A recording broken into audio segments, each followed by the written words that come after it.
Bonjour à tous. Cette semaine, nous allons faire un petit tour en Angleterre. On prétend que l'herbe est toujours plus verte ailleurs, c'est pour ça que cette semaine, nous allons peindre une prairie. Cette prairie, je vais y mettre des vaches. Ici, d'ailleurs, je vais rajouter une vache pour apporter de la profondeur. Je dépose du drawing gum sur le dessus du pont, quelques taches sur les fleurs, un petit peu les feuillages et les arbres au lointain. Un tout petit peu de drawing gum sur le dessus des herbes. Bien dessiner vos branchages avec un peu plus fort au crayon pour pouvoir le retrouver après avoir mis de la couleur. Comme toujours, je mouille le haut de ma feuille pour pouvoir peindre un ciel assez simple et sommaire. Je passe du bleu de cobalt par bande horizontale et je laisse bien entendu des blancs pour suggérer des nuages. Mon papier étant humide, je dépose simplement de la couleur et je vais laisser terminer le travail.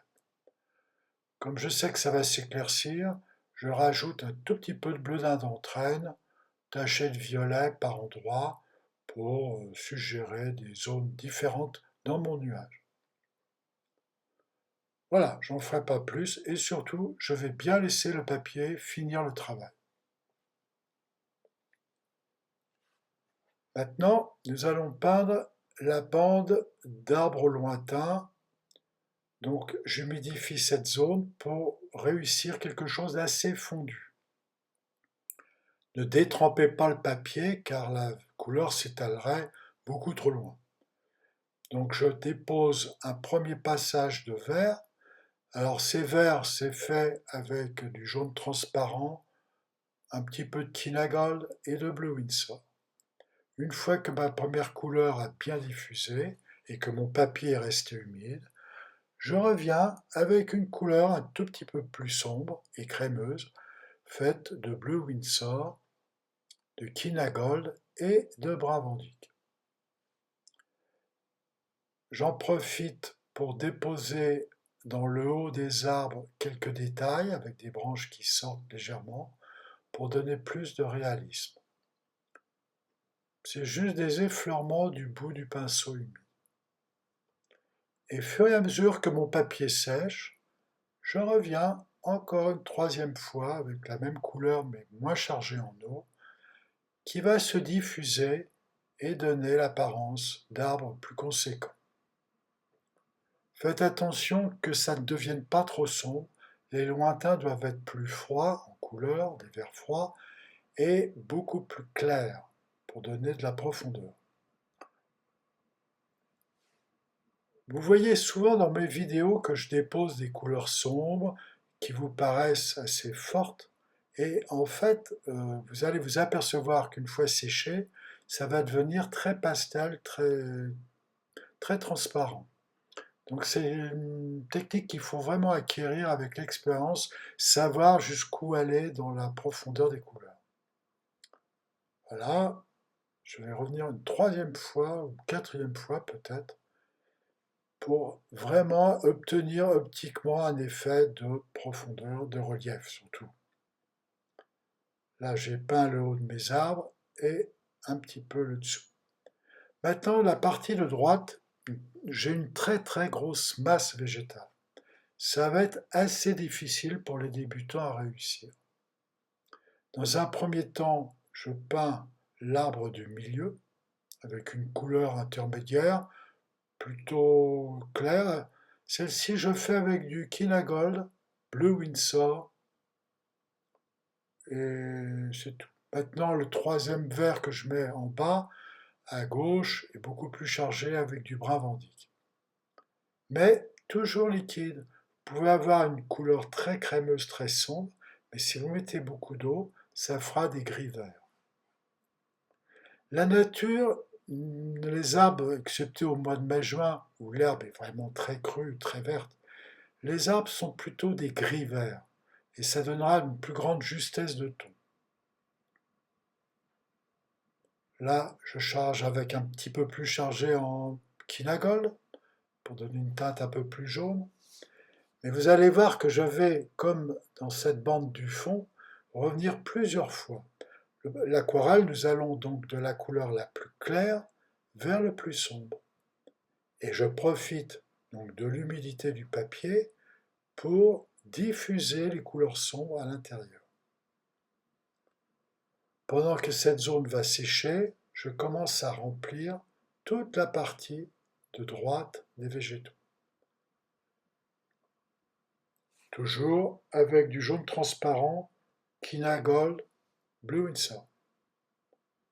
J'ai mis du drawing gum dans les végétaux.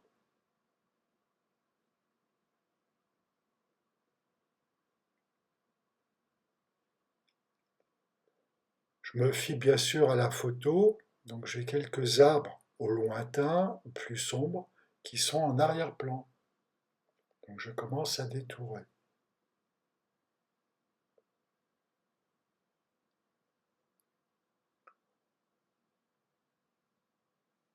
Pour peindre ces arbres, j'écrase mon pinceau dans la partie de ma palette liquide et après, sur le papier, je viens seulement déposer la la pointe de mes pinceaux. Du coup, ça vient juste déposer un tout petit peu de pigment et ça va se diffuser dans la teinte. Ça permet de donner vraiment du détail pour les feuillages.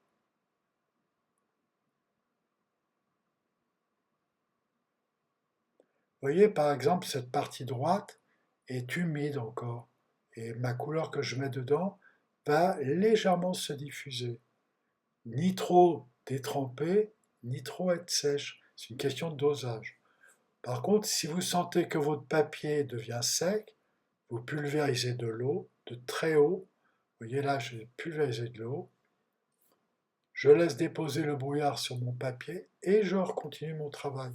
Du coup, je garde toujours un papier humide. Ça va être une partie un petit peu longue pour vous, mais il faudra monter doucement du plus clair vers le plus sombre. Et là, dans cette zone-là, il y a deux arbres. Il y en a un qui est vertical, plus un à gauche, qui sera un peu plus clair et qui va se détacher du fond.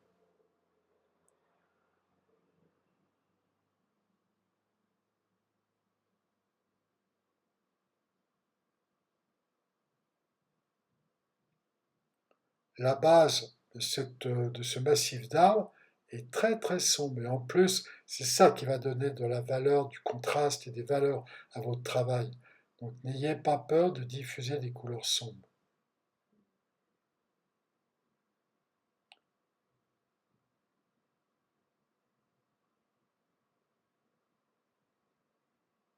C'est un jeu de couleurs claires, de couleurs sombres, de transparence. Je viens encore, vous voyez, de repulvériser de l'eau pour garder mon papier humide.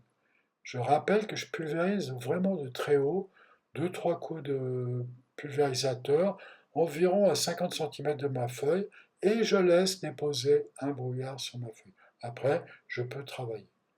Ainsi, avec cette méthode, vous pouvez travailler quasiment pendant une demi-heure avec un papier toujours humide. Ce qui donne un bel aspect aux arbres, ce sont les branches. C'est ce qui donne vraiment du réalisme.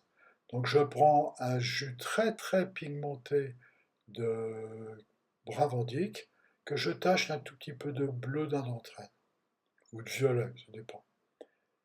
Et avec un petit coup de filet très fin, je repasse délicatement des branches. Les branches, ce n'est pas des traits qui sont n'importe où dans la masse. Il faut qu'il y ait une logique. C'est-à-dire, si vous avez fait une branche en bas, un peu plus loin, la branche continue. Donc soyez toujours dans la continuité de votre trait. Ne distribuez pas des taches marron un peu partout. Et dans le haut, soyez extrêmement fin. Prenez un pinceau fin. Quoi, je dis de prendre un pinceau fin, mais j'ai pour habitude d'avoir un gros pinceau avec une pointe très très fine. Ce qui me permet finalement de garder un jus constant et de pouvoir peindre plein de branches sans jamais reprendre de la matière. J'aime bien travailler ainsi. Par contre, là, ici, j'ai un pinceau numéro 4 qui n'est pas très très gros. Ça se fait avec beaucoup de soin. C'est vraiment, ça mérite un beau travail délicat, ces branches, car c'est elles qui donnent vraiment un effet de végétation.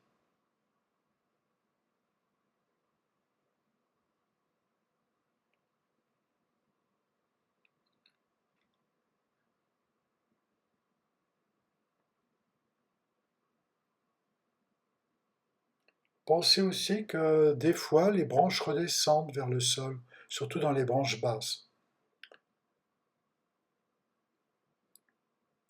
Maintenant, on va commencer à peindre la prairie. Donc, pareil que les arbres, au départ, je dépose un vert très très clair, très chargé en eau. Là, j'utilise un ton un tout petit peu chaud. Je pense que j'ai pris du Kinagold et du Blue Windsor, vraiment très liquide. Et je dépose partout en détourant les vaches.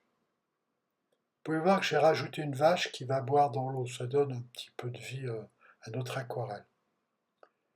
Alors, une prairie, c'est pas un aplat d'une seule couleur. C'est une succession de bandes plus claires, plus sombres, un peu plus brunes, un petit peu plus vertes. Jamais mettre de la monotonie quand vous peignez des prairies.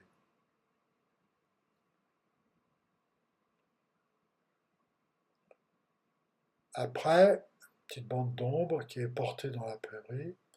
Et une fois que ces herbes seront sèches, que j'aurai peint la prairie, à ce moment-là, je reviendrai encore une fois pour donner un petit peu de, je dirais, de rugosité dans l'herbe, pour donner une apparence de vérité. Là, sur le bord de la rivière, il y a des roseaux, des herbes vraiment droites. Alors, je peins avec un vert très sombre. Alors, j'utilise une petite truc. Quand vous avez des bandes à peindre et que vous ne voulez pas déborder, vous mettez un bout de papier et ça vous permet de peindre très très vite. Voilà. Comme ça, vous ne débordez pas. Très pratique. Alors, la base est un tout petit peu trop raide hein, pour de la végétation, pour donner un petit peu de variation à la base, mais déjà, vous avez gagné du temps et ça vous permet surtout de peindre vite. Là, ici, tous les roses, toutes les plantes sont assez verticales, mais par endroit, n'ayez pas peur de donner deux, trois petites plantes qui penchent sur les côtés.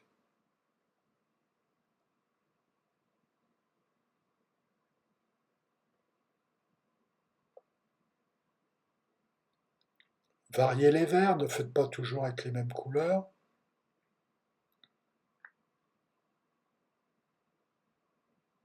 Je casse un tout petit peu la base pour donner plus de naturel.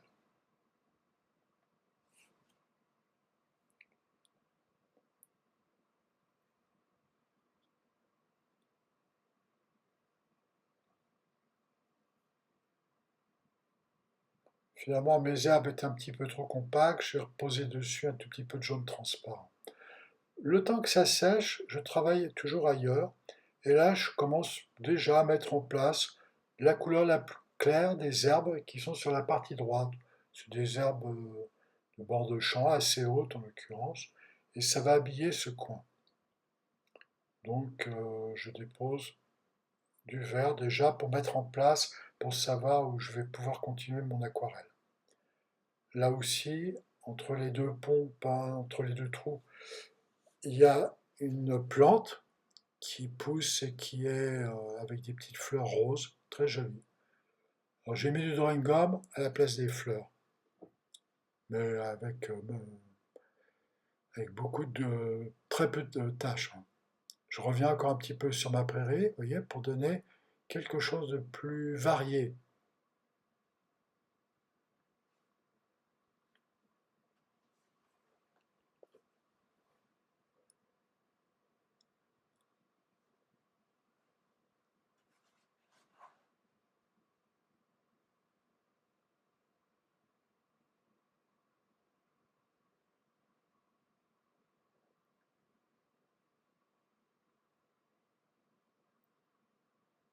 Si c'est trop compact, j'ouvre un petit peu des lumières avec un pinceau gratteur. Tant que c'est humide, vous pouvez toujours revenir avec ce pinceau gratteur pour un petit peu alléger s'il y a eu trop de peinture déposée ou si la bande est trop épaisse et manque de subtilité. Prenez bien du recul sur ce que vous avez fait. Vous voyez qu'en séchant, hein, les arbres lointains se sont adoucis, les arbres à droite aussi, il y a une fusion des couleurs et ça devient très très doux. Là, je donne un tout petit peu d'assombrissement sur les paquets d'herbes. Puis moi, je suis revenu en 3 fois. J'ai peint d'abord des herbes, après j'ai rééclairci et maintenant je reviens une dernière fois. Souvent, on y va un petit peu par tâtonnement ou par hésitation.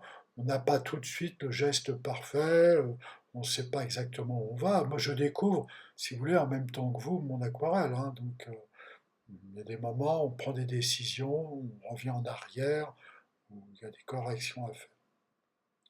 Je déborde un tout petit peu les herbes pour aller plus loin.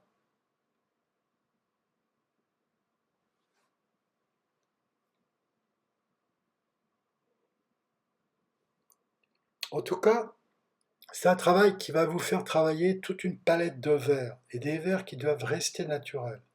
Donc pour ça, c'est toujours un mélange de jaune, de bleu et de brun. Les bruns, c'est soit du brun mordique, soit de la terre de sienne brûlée. Mais je mets toujours un petit peu de brun dans mes verres pour leur donner cet aspect naturel.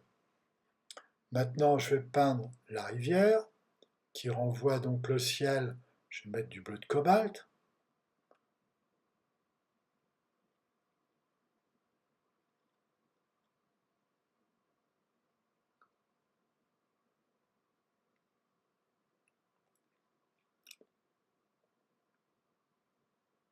Voilà, maintenant, je vais m'occuper du pont et de la rivière sous le pont.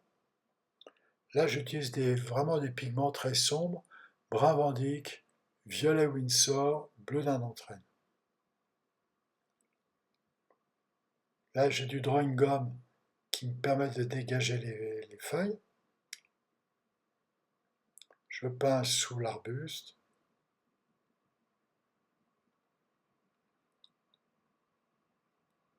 Et j'assombris sous la partie du pont qui porte une ombre dans cette rivière. J'assombris encore.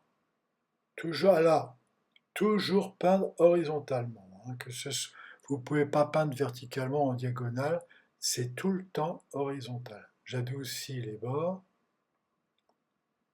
je viens porter les reflets des herbes dans la rivière,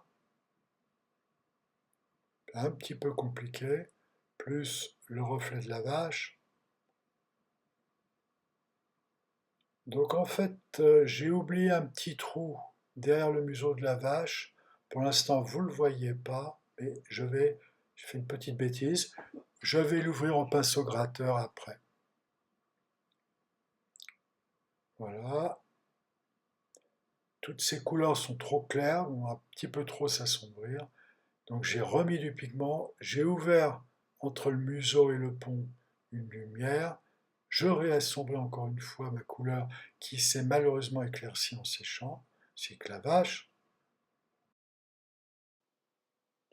Voilà, donc j'ai éclairci derrière le museau de la vache. Je rajoute un peu de couleur. J'assombris les reflets. Là, il faut un peu bricoler, hein. Quelques coups de spalter pour éclaircir des lumières. C'était un tout petit peu lisse. Mais comme c'est très humide, ça va se fondre. Donc je m'inquiète pas du tout, hein. Allez, encore une petite touche dans le champ qui s'est encore trop éclairci.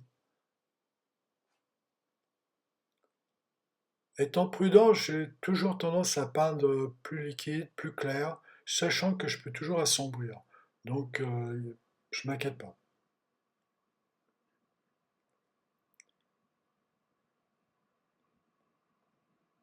J'assombris sous les animaux, encore un petit peu dans les herbes.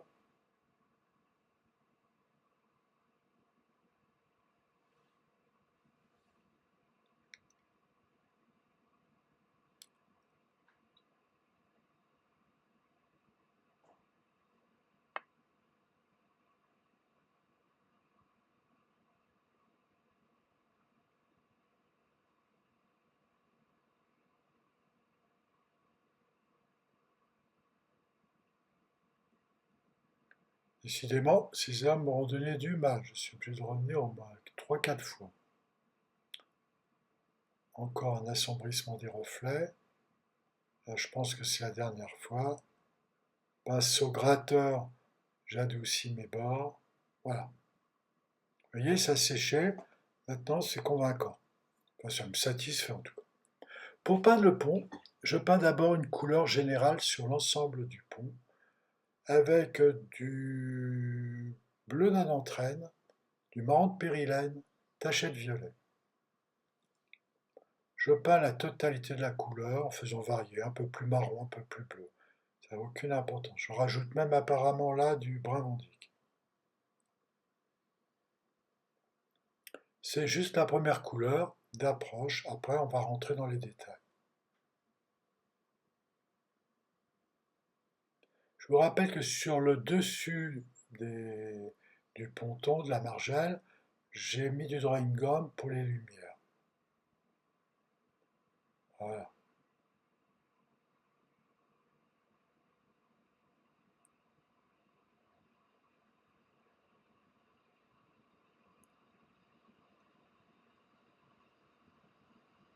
Maintenant, je vais laisser diffuser ma teinte.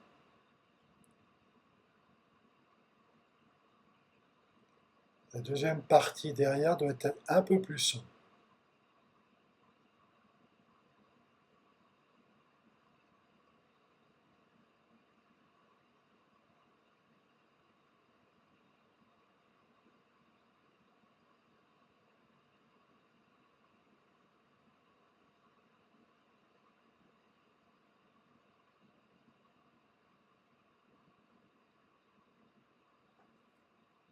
J'ai oublié totalement de peindre le dessous du pont sombre, donc je le marque un tout petit peu pour m'en souvenir quand je vais peindre les pierres. Le temps que mon pont est en train de sécher, j'en profite pour assombrir ce petit arbrisseau et les arbres du premier plan. Ça, c'est si vous voulez peindre rapidement en aquarelle, euh, quand il y a une zone qui est en train de sécher, vous pouvez continuer dans une autre zone. Quand elle est sèche, vous reprenez la première partie. Ça vous permet de gagner un temps inestimable. Nous allons peindre les vaches maintenant. Donc, terre de sienne brûlée pour la couleur de base.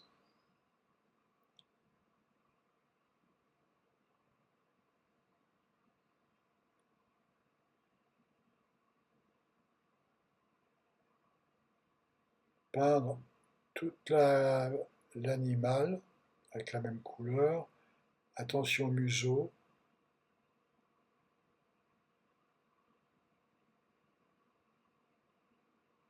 Je laisse du blanc sur le dessus que je vais adoucir en pinceau gratteur pour donner un relief. Un petit liseré blanc, c'est pas mal. J'assombris le flanc.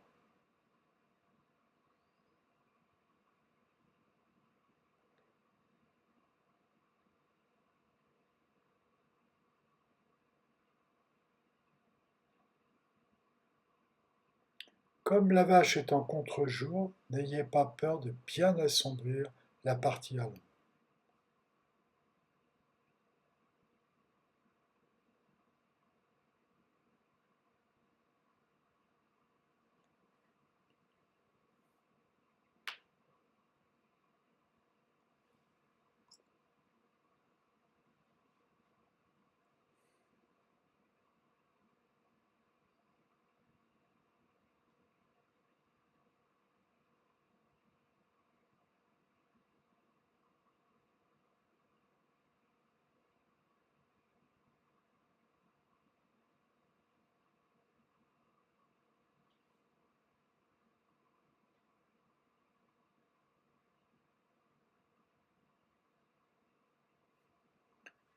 Il faut être très, très soigneux hein, quand vous peignez vraiment un animal, parce qu'en fait, c'est quand même ce qui va capter le regard.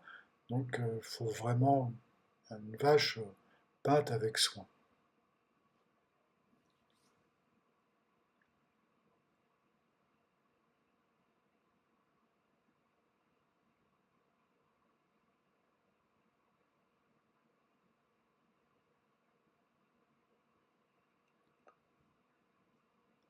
Donc, le bœuf ou la vache du lointain, même technique, je passe du Bravandic, taché d'un tout petit peu de venin d'entraîne, et je peins la totalité de l'animal. Après, je reviens à assombrir ma couleur.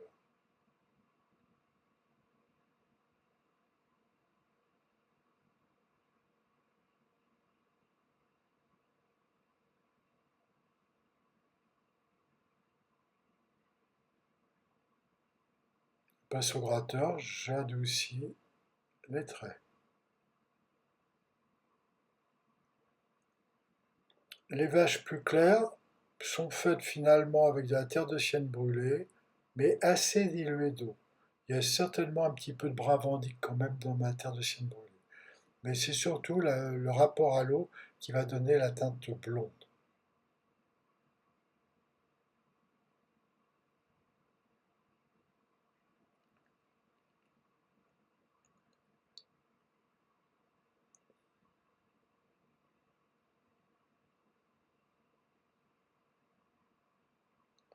Une fois que ma couleur est en train de sécher, j'adoucis et je donne des détails, toujours avec du bravandic.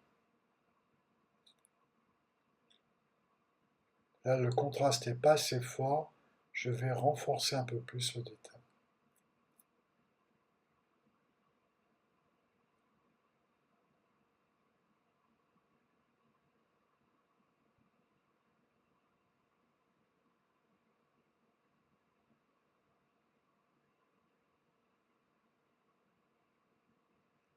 Les vaches ont toujours été attractifs pour le peintre. Combien de tableaux, même dans l'Antiquité, où la vache a été représentée, c'est un animal qui est très, très intéressant à peindre. Je retourne ma feuille car au lointain il y avait une colline et j'ai envie de la faire parce que ça bloque bien mon image. Donc pour détourer vis-à-vis de mes premiers arbustes, je préfère peindre à l'envers pour arriver à un bon détourage. Mon jus est très très liquide. C'est un bleu Windsor très légèrement taché d'un fond de palette verte. C'est pas un bleu pur, un petit peu verdoyant. Je viens bien travailler les bords, peut-être en laissant un tout petit liseré. En tout cas, c'est plus facile pour moi de peindre à l'envers.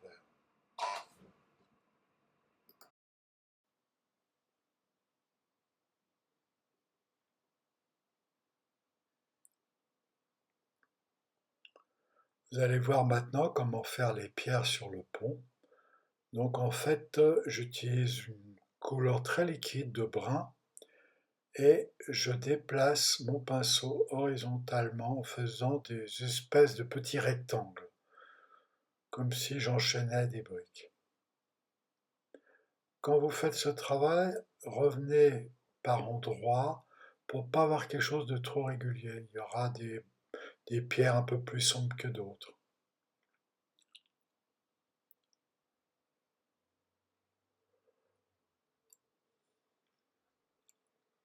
Faites ça assez près les uns des autres en laissant des petits filets blancs entre chaque pierre. Faites bien attention aussi à respecter la perspective. Alors ceci ne sera qu'une première partie. Après, je vais réassombrir certaines pierres pour donner des reliefs. Vous voyez, comme je fais actuellement. Alors là, actuellement, le jus est encore liquide, mais ça va faire des différences.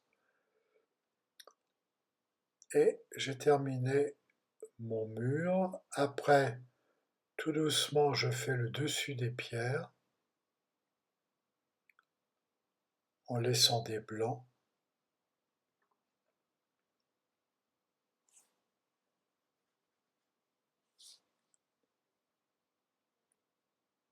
Alors c'est une alternance de zones claires et de zones sombres.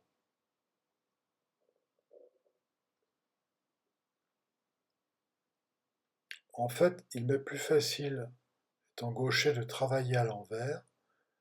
Donc, je viens assombrir le bord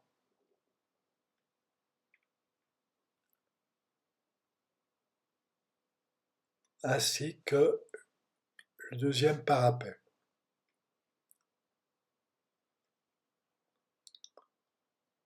Voilà, quelques coups de pinceau pour équilibrer.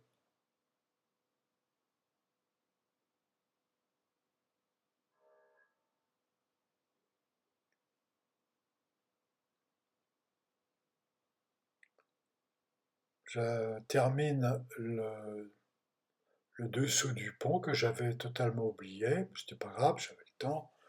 Je vous rappelle que cette couleur est faite de brun vandyck, de bleu d'un entraîne et de violet. Là, par contre, j'ai malheureusement retiré le drawing gum pour mes herbes et je vais être obligé de contourner. Mais bon, on y arrive assez facilement. Après, cette partie du dessous du pont qui est très sombre porte elle aussi un reflet dans la rivière.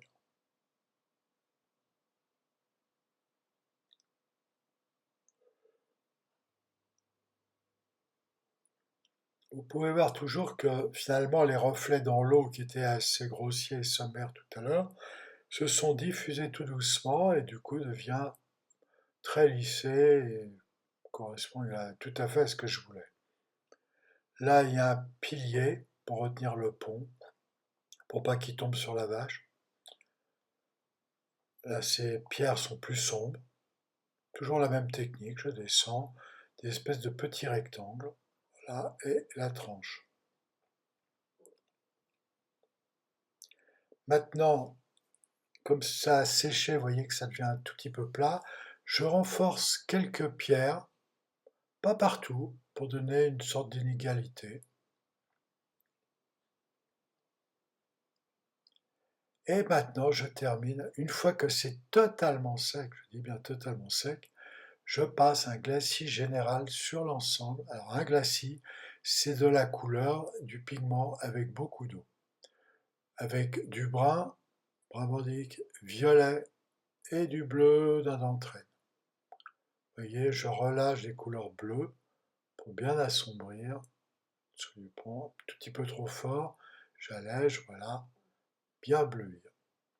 Là, du coup, mon pont va trouver vraiment son équilibre. À la fois, ça va adoucir mes coups de pinceau des pierres, ça donnera une couleur tout à fait naturelle, justifiée, et, le rapport sera bon. Vous pouvez voir qu'en faisant ce pont sombre qui est dans l'ombre, du coup, la prairie devient extrêmement lumineuse. Je termine maintenant quelques petits détails dans la végétation de premier plan, avec des verts beaucoup plus sombres. Je laisse les parties hautes des herbes beaucoup plus claires. J'assombris encore une fois le petit bouquet de plantes entre le pilier des ponts. Ah, je déborde bien, je donne du détail.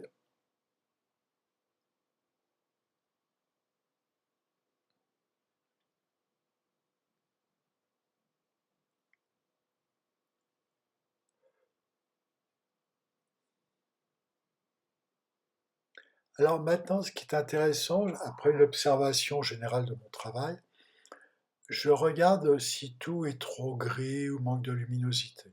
Là, je reviens avec un jus de jaune transparent, taché de bleu Windsor, pour apporter une teinte beaucoup plus claquante, hein. C'est un premier plan, ça doit être vraiment lumineux et donner de la vie à cette partie-là.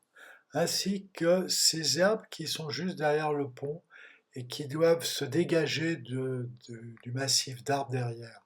Donc là, je repasse un tout petit peu, mais juste de l'eau très transparente sur cette partie-là.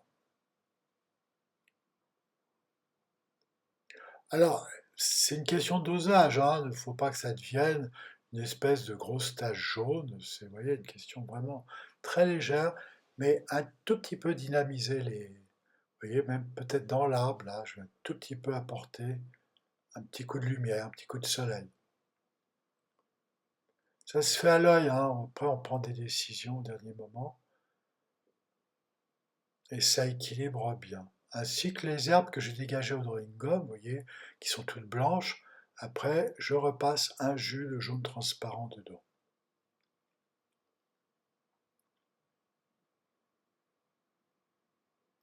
Voilà, donc j'attends que ça sèche. Encore, alors là, tout à l'heure, je vous ai parlé un tout petit peu de rugosité. Maintenant que mon champ est terminé, je viens apporter encore quelques frottis, hein. Donc les frottis, c'est un effleurement du papier avec le pinceau presque sec et bien assombrir sous les animaux.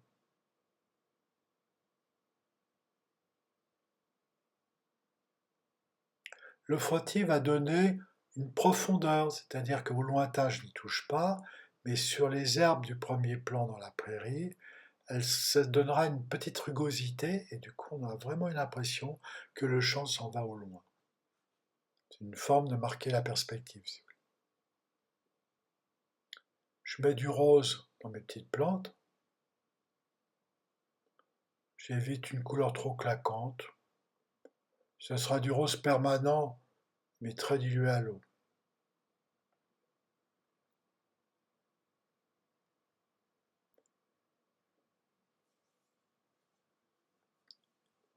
Voilà, et mes herbes qui sont trop blanches, je reviens dedans par endroits pour donner une impression de masse végétale.